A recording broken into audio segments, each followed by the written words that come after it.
the knowledge of nirvana can be transferred from person to person, but not the nirvana itself.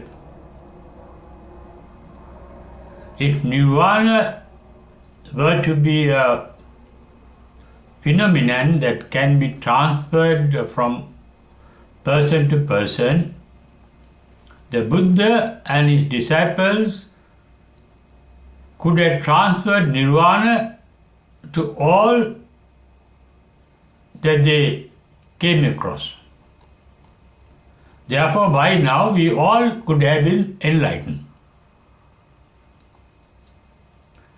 Enlightenment is an individual factor.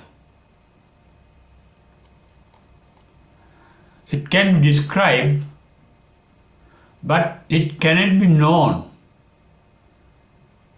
The enlightenment and the nirvana realized by the enlightenment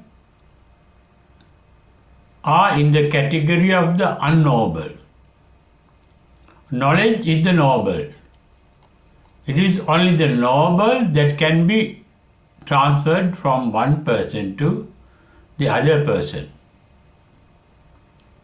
What we call knowledge, the knowable knowledge, is the content of our mind.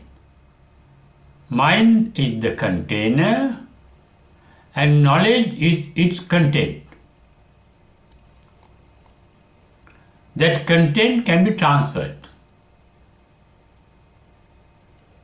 The content called knowledge. We refer to our memories as our knowledge. What we remember, what we know. Knowledge can be known, but not the nirvana, it is the unknown.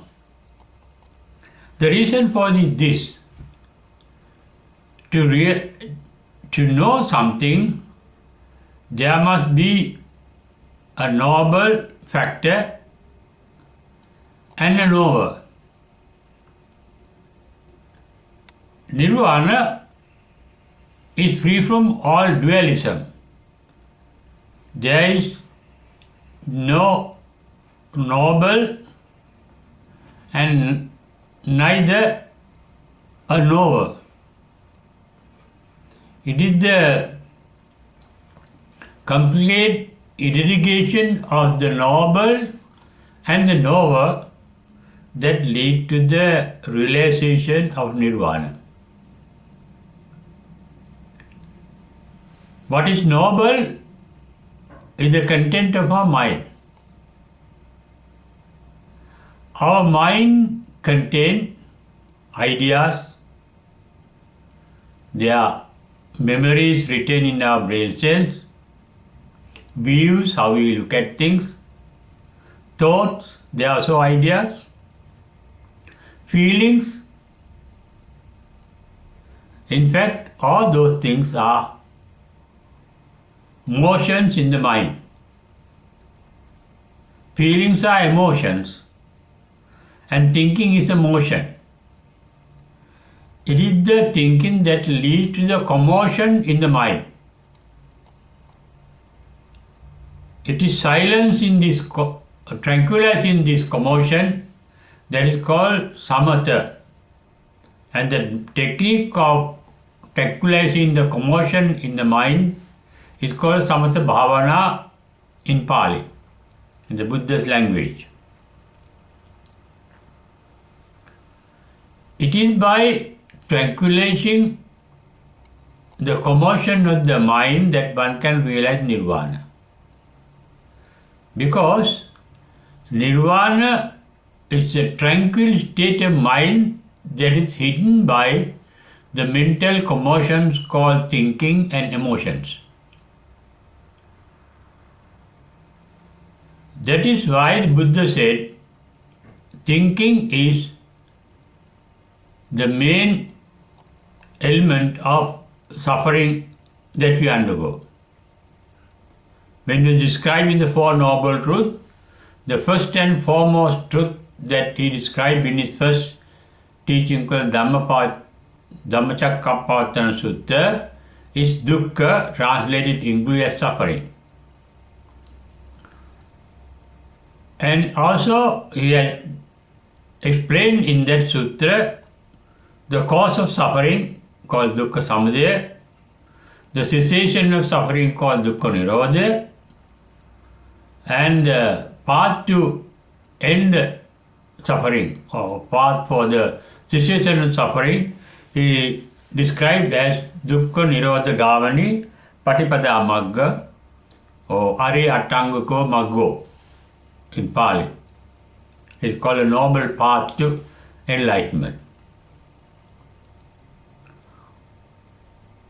All those facts except the dukkha nirodha state of dukkha nirodha is unknowable. Dukkha is the noble. Knowledge is also dukkha. It's the noble because whatever that is subject to birth, decay and death, that is subject to generation and transformation and integration can be called in Pali Sankata. Nirvana is called Asankata because it is neither born nor can be destroyed. There is a conservation theory with regard to Buddhist conservation theory with regard to nirvana, like the physical theory of law of conservation of energy, which says the energy can neither be created nor destroyed. Similarly, nirvana cannot be created but can be realized. It cannot be destroyed because it is only whatever that is created that can be destroyed. Buddha really, before his enlightenment, wanted to find out how to end suffering. He saw old age, sickness and death as the main sources of suffering that people undergo. Then he logically thought there is physical suffering like decay, old age, sickness, death, only when there is birth. And he was trying to find out how to end rebirth. Enlightenment means ending rebirth, confined to this life only, no life ever after. That is why it is said, those who reach the first stage of enlightenment called Sotapanna are not reborn for the 8th time. Maximum of rebirth is confined to 7 stages. Nate bhavang attamang adiyanti. And that is why also navan nati sambhavang. Viratta chitta ayatike bhavasming tekina bija avirillu chando. Navan nati sambhavang.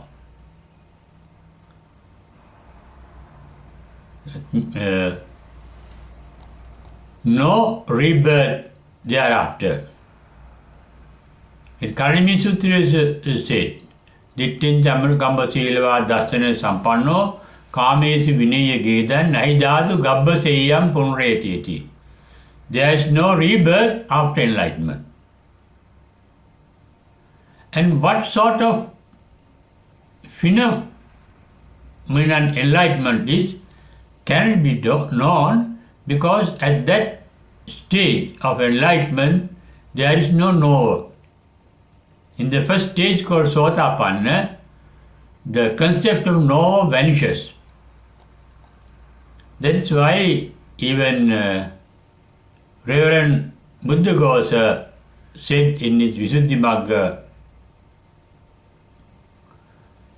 there is the path to nirvana, but there is no traveler to be seen along the path.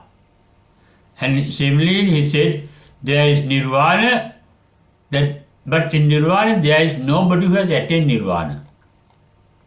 Maggamatti gamiko navijjati, the Pali term means there is the path, but there is nobody traveling in that path. Nobody to be seen traveling in the path.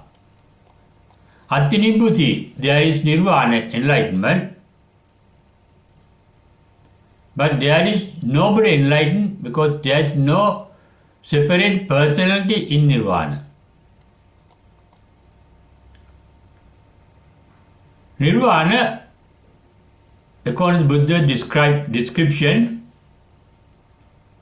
is within us. In Rohita Sutra, he said, Vyamatta kalebire panjamebhyo lokancha loka samudayancha loka nirodhancha loka nirodhagami patipadancha. And the entire Four Noble Truth is in our own mind. Out of the Four Noble Truth, what is noble is dukkha, samudaya and magga, but not the nirodha. When the nirodha, the nirvana is realized, there is nobody to know nirvana. Therefore, it means knowing is a source of suffering. Knowing leads to suffering because we get attached to suffering or resent suffering or get illusioned by suffering. Suffering means thinking. According to Buddha, this Sankittena pancha upadana khandhapi dukkha. We get attached to pleasant form of thoughts. We resent unpleasant form of thought. We get illusioned by confused thought. Enlightenment is described by the cessation of attachment, resentment and illusion caused by confusion. Attachment is referred to as raga, resentment is referred to as dosa, and the illusion caused by confusion is referred to as moha. It shows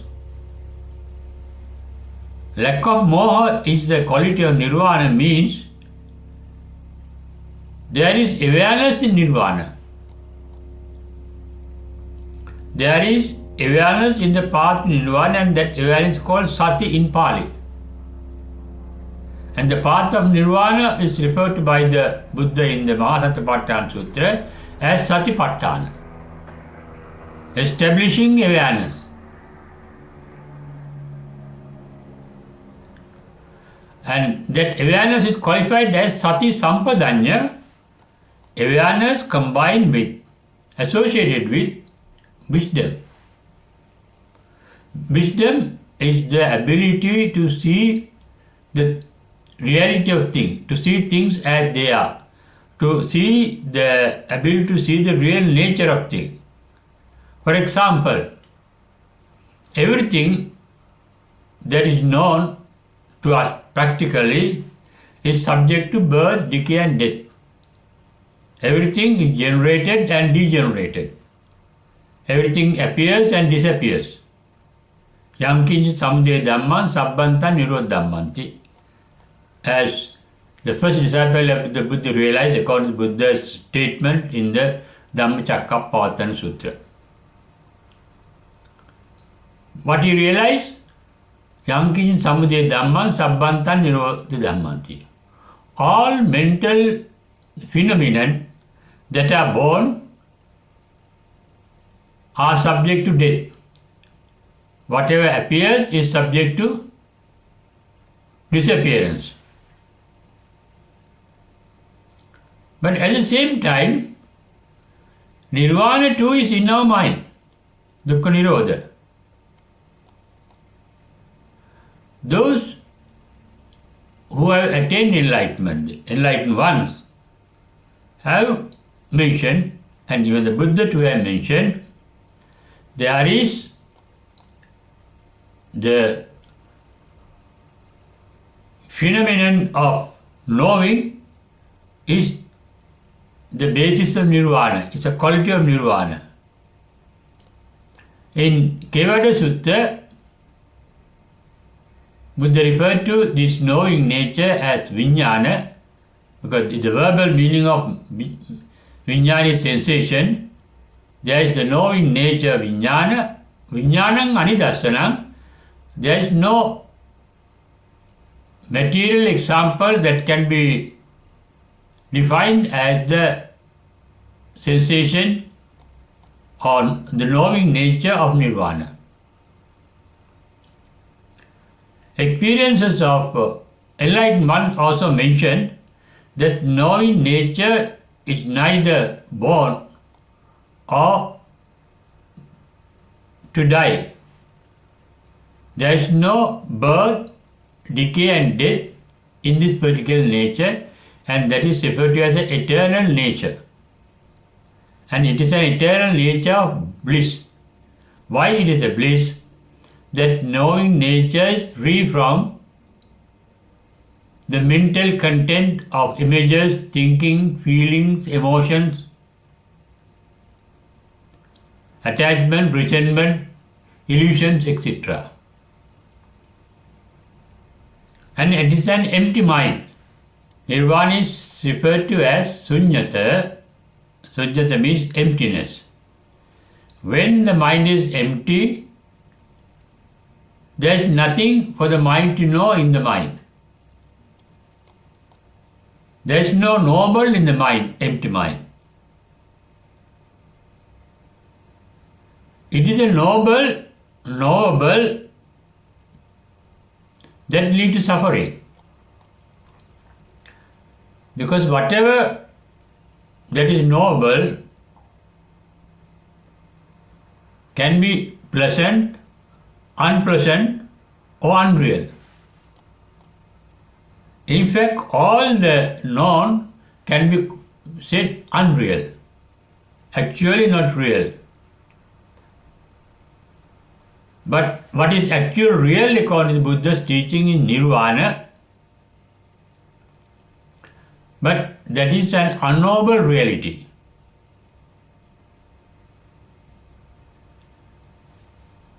Yet, we can, as I mentioned at the beginning, our knowledge, our experience, our ideas, our thinking about this unknowable can be transferred from person to person, but not the actual nirvana. It has been self-realized. That is why Buddha said the path to nirvana to be an ekayano maggo. Maggo means the path, the verbal meaning. Ekayano is only one can travel in that path. One means only the person who is traveling in that path. That means that path is within ourselves. Why? The nirvana within us is hidden by our own thinking, our own emotions, our own commotions, our own feelings, our own ideas, our own views, our own prejudices. To realize nirvana, we have to penetrate through the knowable. The unknowable is beyond the knowable. That is why nirvana is referred to as atakkavachara. Whatever that is knowable can be a subject of our mind. But nirvana is not a subject of our mind. It is not an image. It is not an imagination. It is not a form of thinking. Because it is the very basis of knowing. That is why it is called vijnana. Normally, although the word vijnana is sensation, knowing, and we recognize it as knowing the sensations caused by our sense organs, sense means, we can know what the eye can sense, the ear can sense, the tongue can sense, the nose can sense, the skin can sense, and the brain can sense. They are only physical elements. But nirvana, according to Buddha, is not a physical element. The unknowable nirvana is not a physical phenomenon, because there are no physical elements in the nirvana. Buddha described nirvana in detail in the Kevada Sutta that comes in the Digha Nikaya. As I mentioned here, vijnanam, there is knowing nature. Anidarsanam, we cannot give a physical example of nirvana. Anantam, it is boundless. Sabbato pabam, illuminated everywhere. These are poetical expressions. Anantam means there is nothing in nirvana with boundaries. No boundaries in nirvana. No boundaries means there is no conflict between oneself and the other. There are no boundaries in nirvana because there is no self. There is no self-center. And there is, without center, there can only be a boundary. Because they are interrelated. When something is bounded by boundaries, there can be a center. But there is neither center, no boundary here. And nothing with boundaries in nirvana. And sabbato pabam means there is light everywhere, illumination. Poetically it says there is nothing hidden in nirvana.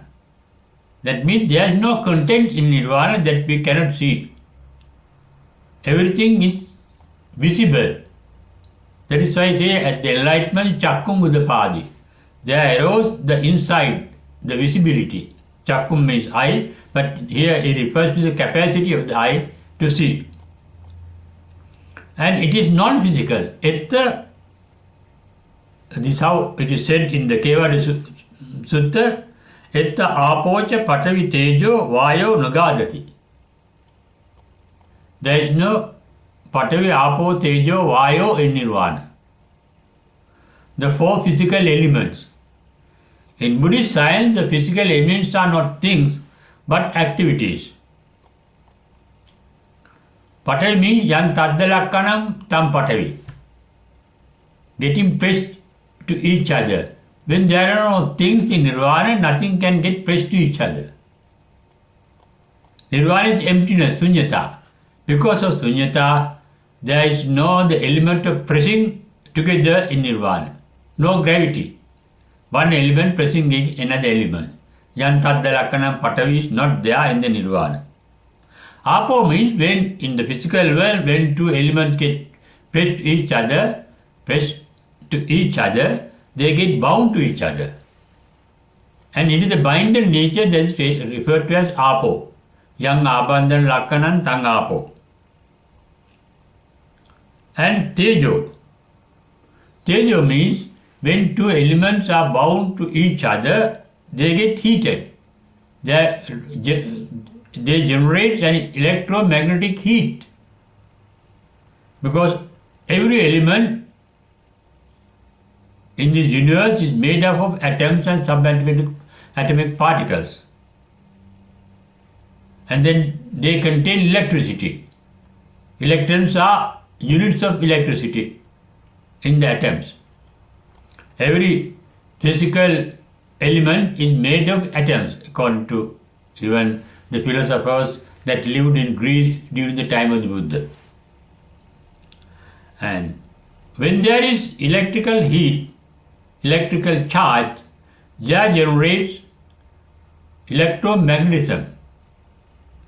There's a magnetic element is not a thing, but vayo vayamati, motion. Because magnetic elements have two types of motion. One is attraction and other is repulsion. One pole is attracting, the another pole of a magnet is repulsing. That is motion.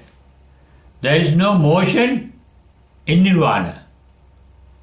That is why it is said in the Mangala Sutra, the enlightened one are not moved mentally, that means disturbed mentally or perturbed mentally by coming in touch with the worldly changes, vicissitude, the worldly nature. Puttasa loka dhammehi chittangasana kampati, as said in the Mahamangala Sutra. And as there are no things in this, means there is no comparisons like the dualism, like etta digancha rasancha anuntulam subhasubha. No comparison, no things different from each other, no dualism. Digancha rasancha, digan means long, rasa means short. There are no things that can be called long or short. Anuntulam, anum means small, tulam means big. Subhasubham, subha asubha, good or bad. There are no divisions. It is free from subha asubha.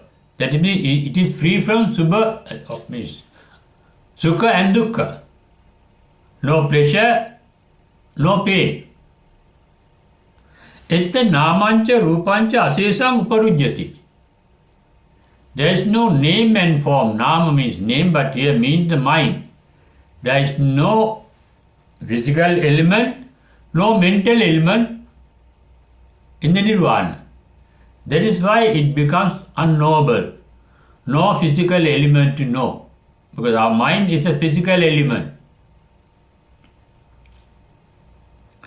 produced by physical element. It is made of physical energy, and the mind itself is called mental energy product. Mental energy produces thoughts, feelings, emotions, confusions, commotions, desires, resentment, anger, jealousy, etc. There is no such formations in the nirvana. Vijnanasya nirodhena ettetam uparujyati. This takes place by the dissolution or cessation of vijnana. Here vijnana means the sensation. The stream of vijnana srota is the stream of thought forms that is running from life to life, creating rebirth. That is why the rebirth consciousness is called Patisandhi Vijnana. That knowing nature is different from that first knowing nature called Vijnanam Anidassana.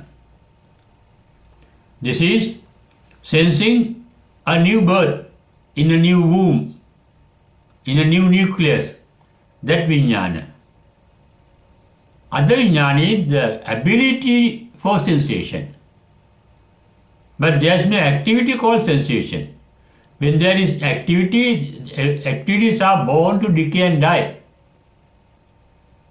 Activity means creativity. Activity means dynamism. Nirvana is not dynamic. That's why it is said, Vijnanasya nirodhena ettetam uparujyati. Complete irradiation vijnana, that refers to Patisandhi Vijnana, rebirth consciousness. There is consciousness, Vijnanam, no Patisandhi Vijnana, no rebirth consciousness. Rebirth consciousness is the outcome of the present consciousness. Present consciousness is the outcome of our thought process. The karmic force, a wholesome or unwholesome force, good force or evil force caused by our good and bad thinking,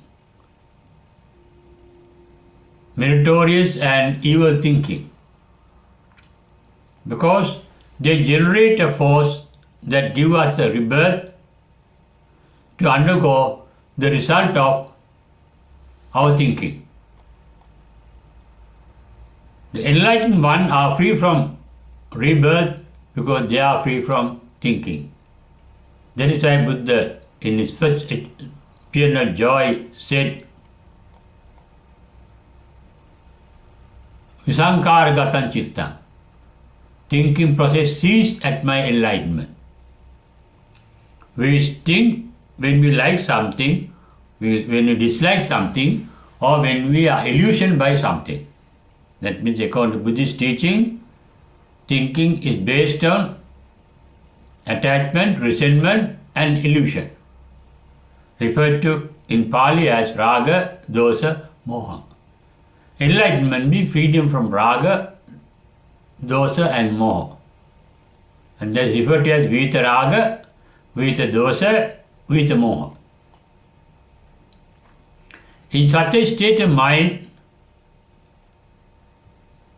we can describe it and we can know the description as a knowledge, but realization comes only when we are free from raga, dosa, moha.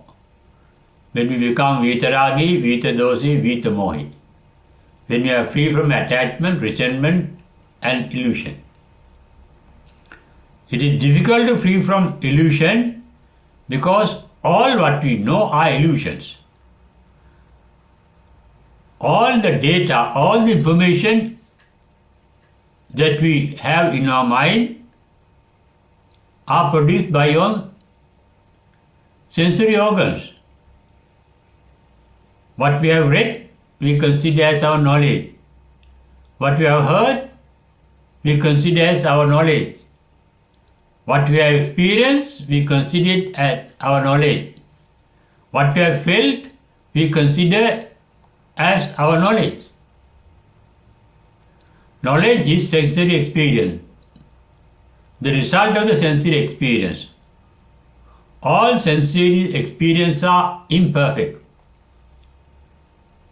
Our eye cannot see everything perfectly. Its sight is limited.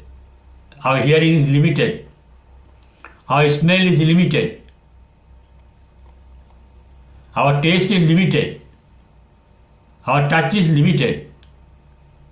Our imagination by the mind is limited. Nothing that we experience by our mind is imperfect. But the perfect experience of reality in Nirvana is something noble because there is no knower at that stage. Therefore, there is a difference between the knowable and the unknown. But it is through the known that we can penetrate into the unknowable. It means Nirvana is beyond our knowledge. Beyond knowledge there is wisdom, and beyond wisdom there is Nirvana. Cessation of knowledge is called Cheta Vimukti, freedom from knowledge. Cessation of wisdom is called Panya Vimukti, cessation of wisdom. After enlightenment, no knowledge, no wisdom is required. Because Sabbata Pabang, everything can be seen. That is why the enlightened man called Aseka, they are not disciplined. No discipline is needed. Discipline is needed when the mind goes wrong, but enlightened mind does not go wrong. That is why the enlightened one, when they approach the Buddha to give the message of the enlightenment, they say, Kina Jati,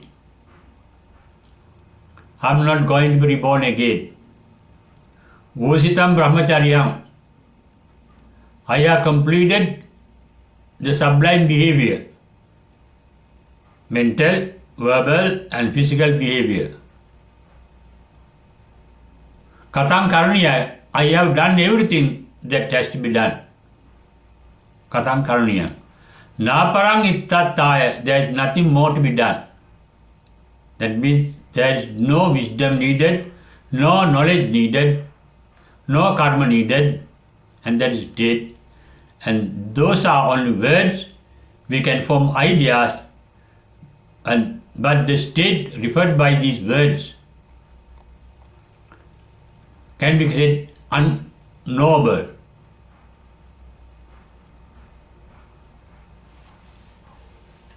And that state can be realized without a realization. There can be realization, but without realization. There can be seen, Chakkungadapadi, but no person seeing. There can be knowledge, knowing, but there is no person knowing. Jnanangadapadi. There is wisdom, there is the sum total of intelligence, wisdom. Panyavadapadi. Vidyavadapadi. There is the perfect knowledge of the reality, the truth, the Four Noble Truth. And Nalokodapadi, there is enlightenment. Everything is illuminated, nothing is hidden. And such a mind is not clamoring for, desiring for pleasure. No more pleasure needed, because there is no more pain. We need pleasure to avoid pain, to forget pain. There is neither pain nor pleasure in Nirvana, nor sukha nor dukkha in Nirvana. But Nirvana is realized by pure awareness. That is referred to in the fourth, describing fourth trance, saying, Upekka Sati Parisuddhi. There is Upekka, equanimity, neither resentment nor attachment, neutral state of mind, not an active state of mind but a passive state of mind. Upekka Sati, a passive awareness. When there is active awareness, you are aware of something. But there is awareness, but there is nothing that one is aware. Because the mind is completely empty. It is free from both the physical element and the mental element. That is Nama Rupa, Uparujyati. It is beyond the body and it is beyond the mind. Nirvana is a knowing nature, unknowable nature, beyond the body and beyond the mind. All of sensations are physical. All our feelings are physical. All our thinking, mental images are physical because they are made by physical energy. But Nirvana is beyond the physical energy. But it's energy because it is there. Atti Nibbhuti, as Reverend Buddha Ghosa said in Visuddhimagga. Similarly, Buddha said there is Nirvana. Atti Bhikkhave Ajatang, Abhutang, Akatang, Asankatang. In the Tatya Nibbana Sutta of Kuddaka Nikaya. Nirvana is a reality but an unknowable reality, but a reality that can be realized by oneself, penetrating through the noble called knowledge. And capacity for that penetration is there in every being. And every being is going to realize this realization one day in the existence in this samsara.